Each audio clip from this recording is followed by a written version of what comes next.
नमस्कार, जय हिंद साथियों। डॉक्टर संग्राम पटेल बात कर रहा हूँ। साथियों, आज भी सोशल मीडिया पर आरएसएस बीजेपी के जो अंधभक्त होते हैं, ये लोग इस तरीके की पोस्ट शेयर करते हैं जिसका मतलब ये होता है कि इंदिरा गांधी के पति ये फिरोज गांधी जिन्हें कहा जाता है, ये फिरोज खान हुआ करते थे और ये मुस्लिम थे। अब मुस्लिम होना कोई बुरी बात नहीं होती है।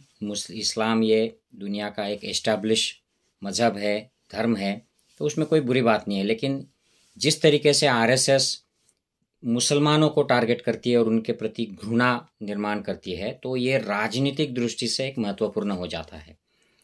तो फिरोज गांधी जो थे, इनके नाम के बारे में काफ़ी अच्छी तरह से चर्चा दयाशंकर मिश्र की राहुल गांधी नाम की किताब में आई है और उन्होंने अलग अलग दाखिले उसमें रेफरेंसेस दिए हैं। तो ये नरेंद्र मोदी जो है, ये फरवरी 2023 में इन्होंने संसद में एक मुद्दा उठाया था और उन्होंने कहा था कि क्यों ये गांधी परिवार के लोग नेहरू का सरनेम नहीं लगाते हैं, गांधी सरनेम क्यों लगाते हैं, क्या उनको शर्म आती है नेहरू का सरनेम लगाने में।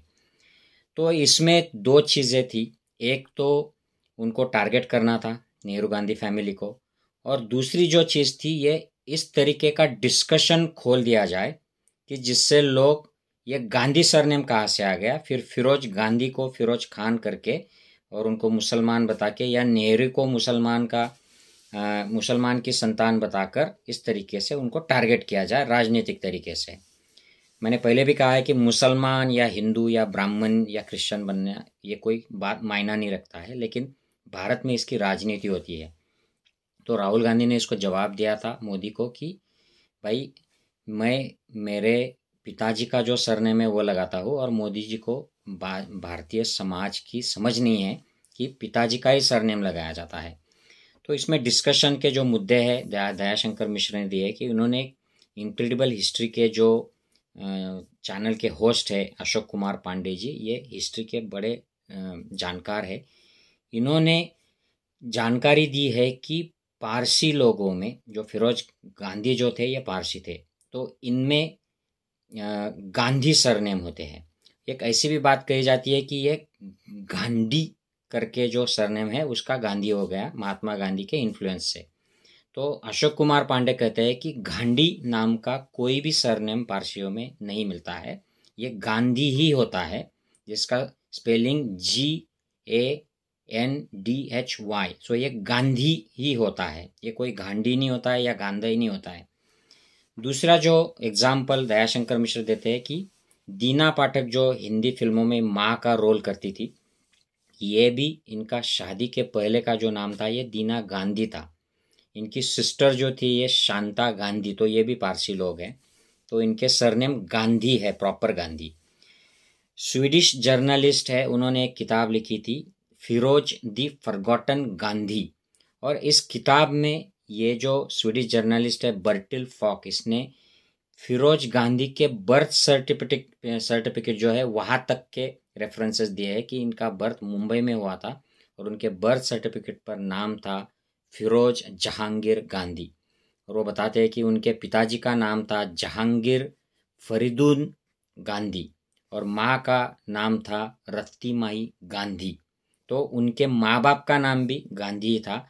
ये ऐसा नहीं है कि वो गांधी थे और बाद में फिर महात्मा गांधी के इन्फ्लुएंस की वजह से या इंदिरा जी के साथ शादी करने के बाद ये गांधी हो गया, ऐसी कोई बात नहीं, ये गांधी ही थे और ये पारसियों में सरनेम होता है। उन्होंने उनके स्कूल के डॉक्यूमेंट्स भी देखे हैं इस लेखक ने, बर्टिल फॉक ने। वो कहते हैं कि इसमें भी ये गांधी ही थे। आगे चलकर ये न्यूज़पेपर में जो आर्टिकल्स लिखते थे, तो 21 साल की उम्र से इन्होंने लिखना शुरू कर दिया था, और वो जो इलाहाबाद के न्यूज़पेपर्स में जो आर्टिकल है ये फिरोज गांधी ऐसे नाम से ही छपे हैं, उनके जो नाम के आर्टिकल है। और दूसरा आगे का जो रेफरेंस देते हैं कि इंदिरा गांधी की बुआ जो थी उनका नाम था कृष्णा हटी सिंह, तो इन्होंने इंदू से प्रधानमंत्री नाम की एक किताब लिखी है और वहाँ पर फिरोज गांधी के सरनेम के बारे में चर्चा की कि ये कहाँ से आया है।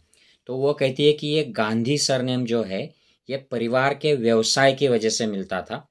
जो लोग मोदी, पंसारी या गंधी का काम करते हैं उनको गांधी ऐसा सरनेम मिलता था। तो फिरोज गांधी कौन थे? तो ये स्वातंत्र्य सेनानी थे, लाल बहादुर शास्त्री के बड़े मित्र थे और इन्होंने स्वतंत्रता के आंदोलन में बड़ा सक्रिय योगदान दिया था। जेल में गए थे। ये पत्रकार थे, ये राजनेता थे। रायबरेली, जहाँ से आज सोनिया गांधी इलेक्शन लड़ती है, ये वहाँ से लड़ते थे और वहाँ के वो सबसे पहले स्वतंत्र भारत के पहले MP हुआ करते थे और ये बड़े दिलदार किस्म के नेता थे, स्वतंत्र सेनानी थे।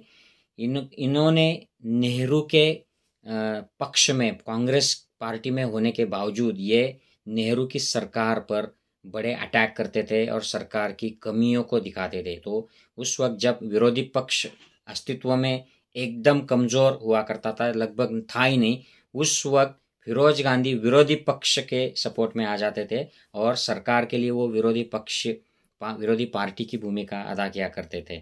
इनके बारे में यह किताब में ये भी मेंशन है कि जब दूसरा इलेक्शन आया स्वतंत्रता के बाद, तो उनका जो अपोजिट कैंडिडेट था उसके पास जमानत भरने के लिए पैसे नहीं थे, तो फिरोज गांधी जी ने उसको बुलाकर उसको जमानत के पैसे दिए थे और कहा था कि अब लड़ो मेरे खिलाफ। तो इस तरीके का एक दिलदार स्वतंत्र सेनानी हुआ करते थे और ये पारसी समाज के गांधी सरनेम के ही थे। ये तो RSS BJP की ये द्वेष भरी, विषमता भरी, नीच नीति है जिससे वो अपने जो राजनीतिक विरोधक होते हैं या सांस्कृतिक विरोधक होते हैं उनको बदनाम करते हैं, उनको नीचा दिखाते हैं।